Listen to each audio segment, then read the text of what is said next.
복된 소식 아름다운 소리 AM 1590kHz 시카고 기독교 방송입니다.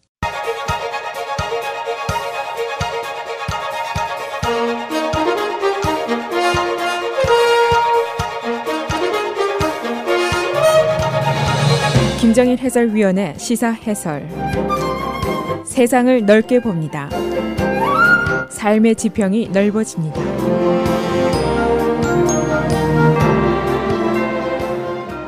시사 해설입니다.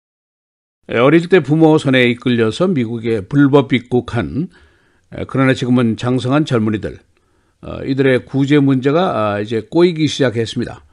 80만 명의 죄 없는 젊은이들의 추방이라는 것, 이것은 이민 문제라기보다는 매우 감성적인 문제로 취급이 되고 있습니다. 트럼프 대통령이 지난 9월에 민주당 지도부와 만나서 이 문제를 잘 해보자고 한 것으로 이해가 되는데, 지난 주말에 이를 해결하기 위한 요구 조건을 내걸었는데, 그 요구 조건이 민주당으로서는 동의하기가 거의 불가능한 조건들입니다. 그래서 이 다카 수혜자들의 추방을 막을 방법이 지금으로서는 별로 신통하지가 않습니다. 만기 시간은 내년 3월까지고 민주당 일각에서는 12월에 예정되어 있는 예산 지출안으로 대결을 한번 해보자 하는 생각을 하고 있습니다만 현실적으로 이것도 쉬운 일이 아닙니다.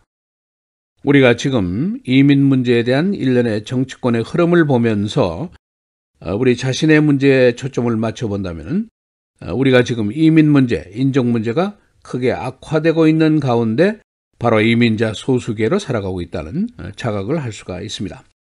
그래서 오늘은 다카 문제 어떻게 꼬이고 있는지 알아보겠습니다. 또 이 사회의 정치적인 흐름과 나의 삶의 관계는 어떤 것인지 살펴보겠습니다. 바로 지난 9월에 트럼프 대통령이 오바마 전 대통령이 만든 다카 행정명령을 무효화하고 의회가 해결하라라고 결정을 했습니다. 이 80만 명의 젊은이들의 추방 문제, 사실은 민주당, 공화당 모두에게 매우 부담스러운 이슈임에 틀림이 없습니다. 그래서 트럼프 대통령이 척 슈머 상원 총무, 낸시 펠로시 하원 총무를 화이트하우스에 불러서 중국 요리를 내놓고 저녁 식사를 하면서 이 문제를 논의를 했습니다. 민주당 측에서 얘기한 것은 트럼프가 잘 해결하자는데 합의한 것이다 라고 이해를 하고 있습니다. 당시에 트럼프 대통령이 한 말은 드리머들, 잘 교육도 받고 성취도 높은 젊은이들인데 나는 이들을 사랑한다.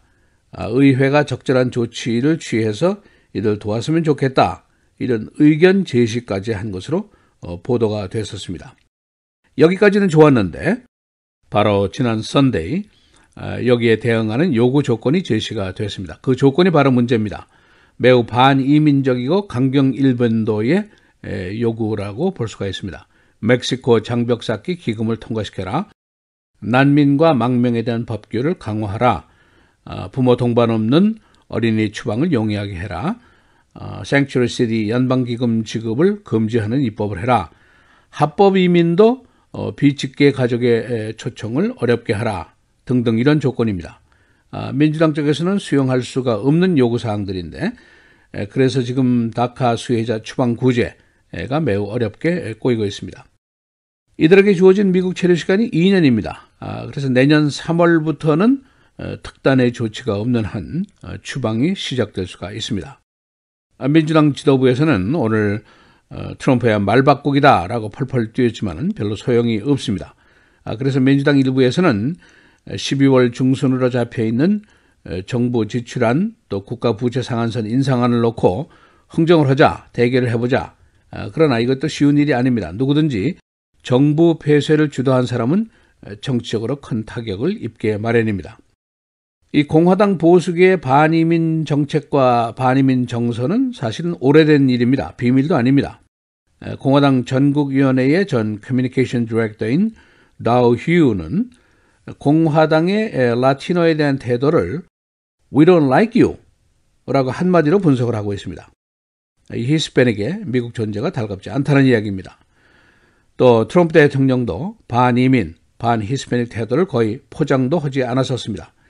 그는 선거전 당시에 멕시코 불법 이민은 강간범이다 라고 부르면서 시작이 됐고 허리케인 머리아 피해를 입은 포르리코 내의 한 시장에게 포르리코의 빚독촉식 발언을 한 적도 있고, 또 피해 시찰시에 찾아가서 피해자에게 페이퍼 타월을 던져준 적도 있고, 선거전 당시에 히스패닉계 언론사 질문자를 쫓아낸 적도 있고, 그리고 또 애리조나의 셰리프인 알파이어를 사면한 것이 있습니다. 알파이어는 소위 레이셜 프로파일링의 가해자입니다. 지나가는 사람이 이민자처럼 생겼으면 불신 검문을 해도 좋다, 이렇게 지시한 사람인데 이 사람을 사면을 해줬습니다. 이 히스패닉계 시민들 미국의 인정분표로 보면은 15에서 17%나 됩니다. 이들의 표수가 소수계 중에 최다입니다. 그러나 아직까지 별로 힘을 쓰지 못하고 있습니다. 정치력 향상의 훈련 또는 준비가 덜 되어 있기 때문입니다. 투표를 안 하기 때문이죠. 여론조사를 해보니까 라티노 중에 약 2분의 1이 나는 민주계다라고 얘기를 하고 있고, 한 4분의 1이 공화계다라고 얘기를 하고 있습니다. 그러니까 민주계가 한 2배가 더 많습니다. 내년에 36개 주지사 선거가 있는데 라티노 밀집 지역인 서부 지역, 애리조나, 네바다, 콜로라도에서 표가 어떻게 나올 것인가, 이것이 큰 관심사입니다. 이 반이민 보수계가 라티노와 에이시안을 얼마나 구별하는지는 확실치가 않습니다. 우리 한인들에게는 소위 honorary white mentality, 명예 백인적인 사고방식이 있다. 이민 문제는 내 문제가 아니다 하는 착시적인 생각을 가지고 있다는 것이 사회학자들의 얘기입니다. 그러나 주류 사회에서는 라티노 또는 에이시안 다 이민 그룹이라는 이미지가 강하고, 에이시안은 너무 소수이기 때문에 오히려 이 사회에서 존재감이 덜하다고도 볼 수가 있습니다. 지금 대통령이나 상원, 하원 다수당인 공화당이나 반이민 정책을 갖고 있다는 것은 사실입니다. 합법 이민도 절반으로 줄이자 하는 것이 상원의 정책입니다. 미국은 이민으로 구성이 된 나라지만은 항상 반이민 정서가 있어 온 것이 사실입니다. 경제가 나쁘고 전쟁이 나고 보수 정권이 들어서고 그러면은 반이민 정서가 더 고조가 됩니다. 지금이 바로 그런 때입니다. 이 반이민 정책의 근거가 뭐냐? 우선 이민자가 복지 예산을 축낸다, 잡이라든가 임금 제도를 해친다, 범죄를 높인다, 더 나아가서 보면은 미국의 정체성을 해친다. 즉 백인 유럽 문화의 다양성이라는 이름으로 잡다한 이질적인 문화가 들어오는 것을 거부하는 심리도 가지고 있습니다. 그러나 반대로 이민 그룹에서는 다른 주장입니다. 미국은 이민의 나라다. 또 처음부터 다양성이라는 것이 있어 왔다. 미국 발전을 위해서는 포용성과 동등권이 중요하다. 그런 주장입니다. 그러나 반대쪽에서는 여러 가지 부정적인 또 생각을 하고 있습니다. 우선 고정관념이라는 것이 있습니다. 에이시안, 찹스위, 드라이 클리너, 허드렛 일을 하는 사람들, 이런 고정관념이 있습니다. 또 편견도 있습니다. 에이시안은 조용한 소수다. 덤비지도 못하고 말 잘 듣고 모범생이지만은 별 볼 일 없는 그런 편견도 있습니다. 편협성이라는 것도 있습니다. Go back to your country가 바로 그 이해입니다. 그리고 them and us라는 기준도 있습니다. 그대들은 이 사회에 소속된 구성원들이 아니야, 이런 생각입니다. 이런 반이민 정서가 이 사회에 분명히 있고, 현재는 그 정서가 고조되는 가운데 우리가 현재 이민자로 살고 있습니다. 시사해설 김정일입니다.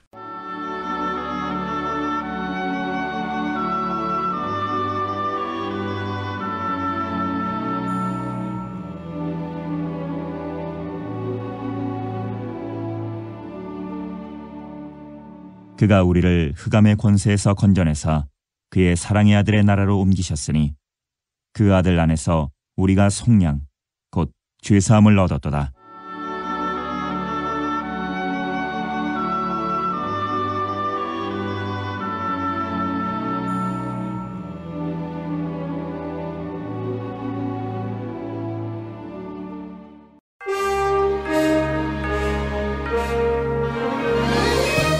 (10월 10일) 화요일 헤드라인, 오늘의 주요 뉴스입니다.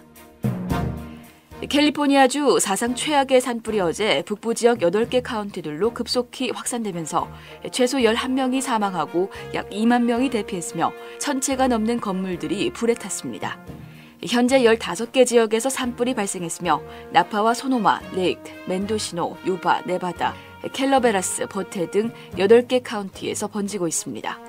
산불 피해 면적은 7만 3천 에이커에 달하며 소노마 카운티에서 7명, 나파 카운티 2명, 멘도시노 카운티에서 1명 등 최소 10명이 목숨을 잃었으며 소노마 카운티에서만 100명이 넘는 사람들에 대한 실종 신고가 접수됐습니다. 한인이 많이 거주하는 남부 오렌지 카운티에도 산불이 나 주민들이 대피했습니다. 라스베가스 총격범 스티븐 패덕이 만델레이 베이 호텔 경비원 캄포스에게 총을 쏜 시각이 지금까지 알려졌던 것처럼 총격 발생 후가 아니라 총격을 시작하기 6분 전이었던 것으로 밝혀졌습니다. 경찰은 그동안 패덕이 총격을 중단한 것이 호텔 경비원 캄포스가 방문 밖에 나타났기 때문이라고 주장했으나 조사 결과 캄포스가 나타난 것은 총격 시작 6분 전이었던 것으로 나타났습니다. 이에 따라 패덕의 범행 동기를 아직도 찾지 못하고 있는 경찰은 패덕이 총격을 10분 만에 중단한 이유도 알 수 없게 됐습니다. 미치 매코넬 공화당 상원 원내대표가 의회 예산안 표결을 앞두고 트럼프 대통령과 연일 거친 설전을 주고받고 있는 밥 코컬 상원 외교위원장 감싸기에 나섰습니다. 매코넬 원내대표는 어제 코컬 상원 의원은 상원 공화당과 예산위원회의 소중한 멤버로 다음 주 예산안 처리 때 중요한 역할을 할 것으로 보인다고 말했습니다. 매코넬 원내대표가 서둘러 트럼프와 코컬의 설전 진화에 나선 것은 예산안 표결을 앞두고 당내 이탈자를 막기 위한 조처로 풀이됩니다. 텍사스주 러버게 있는 텍사스 공대 내 경찰서에서 어제 총격 사건이 발생해 경찰 1명이 사망했습니다. 경찰은 어제 학생들의 복지 검사를 실시했으며 마약을 소지하고 있던 학생 1명을 경찰서로 연행했는데 이 학생이 경찰서에서 경관에게 총격을 가해 경찰이 사망했다고 말했습니다. 야구장 관중석에서 볼에 맞아 시력을 잃은 관중이 컵스를 제소했습니다. 샴버그에 사는 60세 존 제이 루스. 그는 컵스 경기 중 내야석에 앉아있다가 파울 볼에 맞아 왼쪽 눈의 시력을 잃었습니다. 그는 컵스가 관중의 안전을 위한 조치에 태만했다고 주장하고 있습니다. 내셔널 디비전 플레이오프 3차전, 컵스가 어제 내셔널스를 2대1로 이겼습니다. 전적 2승 1패. 오늘 4차전이 시카고에서 벌어집니다. 시카고 베어스가 어제 바이킹스에게 20대 17로 패했습니다. 어제 게임은 쿼터백을 미치 트루비스키로 교체한 후 첫 게임이었습니다.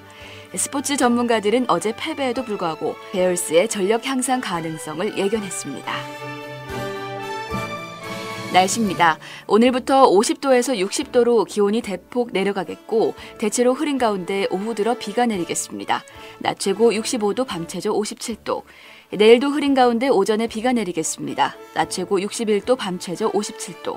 목요일 대체로 흐리고 낮 최고 65도, 밤 최저 56도. 금요일 기온이 다시 70도대로 오르겠고 맑은 날씨 보이다 밤부터 흐려지겠습니다.